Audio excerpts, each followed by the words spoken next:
In the crystalline depths of the ocean, Ocean, the most dazzling mermaid of the seas, lived happily alongside her father, the god of the oceans.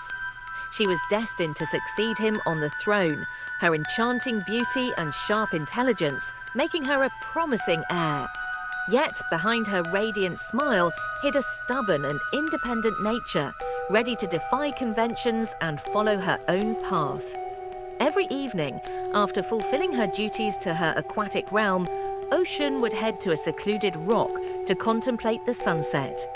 It was her moment of respite, a moment of meditation where she could connect with the majesty of the world around her.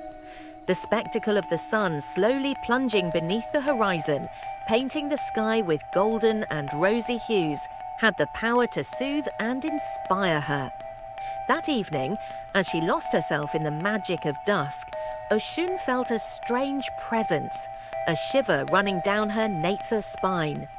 Turning abruptly, she discovered a man of striking beauty, dressed in immaculate white. His majestic wings shimmered in the dying sunlight, giving him a celestial aura. Despite the surprise, Oshun couldn't help but be captivated by the presence of the stranger, whose deep gaze seemed to read into the depths of her soul. "Who are you?" she asked, her voice both curious and wary. The man smiled, his eyes sparkling with a mysterious light. "I am Shango," he replied, "one of the celestial gods." At these words, Ocean's heart leaped in her chest. Never had she encountered a deity so powerful, so magnificent. And yet, despite her initial mistrust, she felt a strange connection forming between them, as if their destinies were inexorably linked by the invisible threads of fate. The last rays of the sun gently caressed the shimmering waves as Oshun plunged into the depths of the ocean, her mind still filled with the enigmatic presence of the stranger. She soon found herself in front of her father's palace, a majestic structure sculpted from coral and adorned with precious shells. Her father awaited her on the threshold, growling his disapproval as she apologized with a heavy heart. "Oshun!" he thundered, his voice echoing in the depths of the ocean. "How many times must I tell you not to venture to the surface without my permission?" Oshun lowered her gaze, her heart pounding with guilt. She knew she had disobeyed her father's orders, but the call of the world above the waves was irresistible. "I'm sorry, father," she murmured, her words stifled by the weight of her guilt. Without another word, Oshun quickly slipped away into her chambers, overwhelmed by an indescribable feeling weighing heavy on her heart. Shango knew he was breaking divine rules by approaching Oshun, but he couldn't resist the call of his heart. And every evening at sunset, they would meet on the rock, losing themselves in the depths of their forbidden love. As the waves softly murmured around them, Shango spoke to Oshun about his celestial realm, evoking the wonders of the skies and stars. He described fluffy clouds like cotton and golden purple sunsets that painted the sky at the end of each day. And Oshun listened with fascination, her eyes shining with curiosity at her divine lover's tales. But Shango also wanted to learn more about Oshun's realm, about the mysterious depths of the oceans she called home. "Tell me about your oceans, Oshun," he asked, his eyes gleaming with excitement. "Tell me about the secrets hidden beneath the waves and the wonders that populate the ocean depths." And so, amidst the whispers of the waves and sparkling laughter, the two lovers shared their worlds, discovering each other in an exchange of stories and memories. Despite the prohibitions weighing on their love, they knew that nothing could break the bond that united them, a connection as deep as the oceans and as vast as the endless sky. The exchanges between Shango and Oshun were filled with fascination and tenderness, each tale strengthening the bond that bound them together. Upon his arrival in the celestial realm, Shango was summoned by his peers who awaited in a circle, stern expressions on their faces. He felt the weight of their disapproval as he stood before them, his posture upright despite the apprehension hanging in the air. One of the Celestials, his face grave, spoke first. "Shango," he said solemnly, "we have learned of the bonds you hold with a creature of the oceans. This goes against everything we believe in." Shango felt a lump forming in his throat as he prepared to face the reproach of his peers. "I understand your concerns," he said firmly, "but the love I bear for Oshun is true and sincere. She is more than just a creature of the oceans to me." However, his words only fueled the anger of his peers.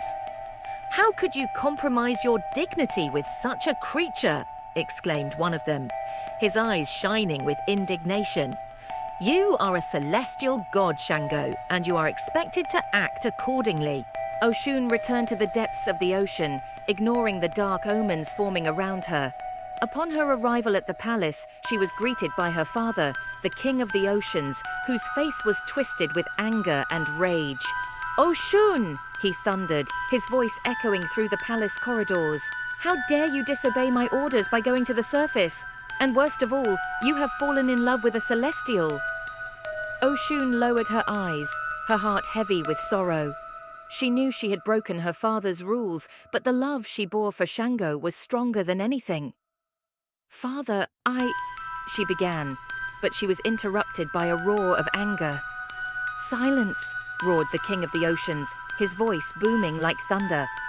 "There is only one guilty party in this affair, and it is this celestial who has seduced my daughter and compromised our kingdom." Meanwhile, on Earth, the anger of the king of the oceans was felt through endless storms, torrents of rain flooding the lands and devastating crops. Humans did not understand what was happening, desperately powerless against the fury of the gods. In the heavens, thunder rumbled and lightning illuminated the darkness, an echo of the turmoil shaking the kingdom of the oceans. The celestial gods prepared to face the wrath of the sea gods, a battle that threatened to tear apart the fragile balance of the universe. As the storm raged on Earth and in the heavens, the destinies of mortals and immortals were now irreversibly intertwined, caught in a whirlwind of passions and desires where only time will tell what will happen. The two lovers stood embraced on the rock, their hearts beating in unison in the darkness of the tumultuous night. They felt enveloped by their love, a refuge against the storms raging around them. Suddenly, as they were lost in each other's embrace, Shango stepped back slightly, his expression grave. "Oshun," he began hesitantly, "we must stop seeing each other. It is time for each of us to follow our own path." Oshun looked at him, dismayed, her eyes filled with sorrow. "How can you be so cowardly and give up so easily?" she asked, her voice betraying her pain. "Our love is stronger than any obstacle. We can overcome this together." Shango lowered his eyes, his heart heavy with despair. "Have you seen all the havoc this situation has caused on Earth?" he replied, his voice tinged with sadness. "Humans are suffering because of us, because of our forbidden love." But Oshun shook her head disdainfully. "Humans deserve everything that happens to them," she said bitterly. "They are selfish, cruel to each other, greedy for power. Why should we care about them?" Shango knew Oshun's words were true, that humans were far from perfect, but deep in his heart, he still believed in their capacity to change, to do good in the world. "Perhaps you are right," he admitted sadly, "but I cannot bring myself to abandon humans. I believe they still have goodness within them." Disappointed and sad, Oshun broke free from Shango's embrace, her tears mingling with the tumultuous waters surrounding them. Without another word, she plunged back into the depths of the oceans, her heart broken by the separation. Meanwhile, Shango returned to the skies, his mind tormented by the difficult choices ahead of him.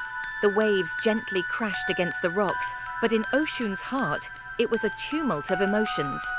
She felt devastated by Shango's decision, unable to understand why he had chosen to abandon her, to turn his back on their love. "How could you do this to me?" she murmured, her words carried away by the sea breeze. "I believed in you, in us." But the wind did not answer, and in the silence of the night, Oshun felt alone and helpless. Returning to the palace, her heart heavy with grief, she went straight to her father, the king of the oceans. Before she could even speak a word, he took her in his arms, sensing her pain. "My dear Oshun," he said in a gentle voice, "you are a princess, the future queen of the oceans. Your heart cannot be distracted by any love." Ocean looked up at her father, sorrow burning in her eyes. "Father," she said in a trembling voice, "please stop all the disasters you have caused." The king of the oceans nodded gravely, understanding his daughter's pain. Immediately, the storms and tempests that had torn the sky and sea ceased, giving way to a peaceful calm. Simultaneously, the thunder ceased to rumble, and the lightning ceased to strike, soothing the anger of the heavens. Despite her broken heart, Ocean knew she had a duty to her people. Even though she and Shango were separated, their love would remain etched in the skies and oceans for eternity. And so, the legend goes that whenever there is a storm, when thunder rumbles and lightning strikes, it is because there is a disagreement between the heavens and the oceans.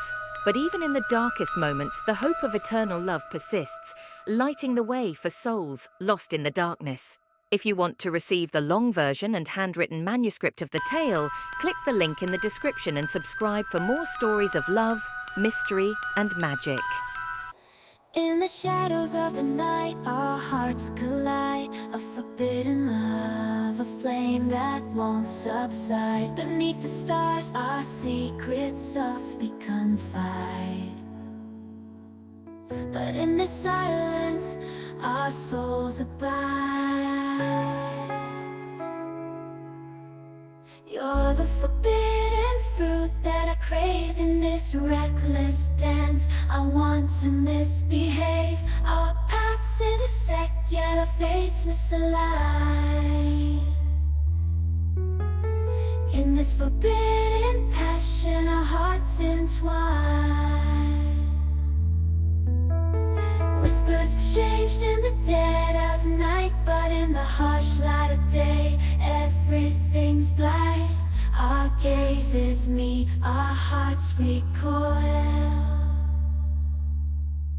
In this dangerous game, our lives embroil. The wind carries our secrets on its breath, but the world cannot fathom our depth. A love concealed, a tale untold. But in our dreams, our souls unfold. You are the forbidden fruit that I crave in this reckless dance. I want to misbehave. Our paths intersect, yet our fates misalign. In this forbidden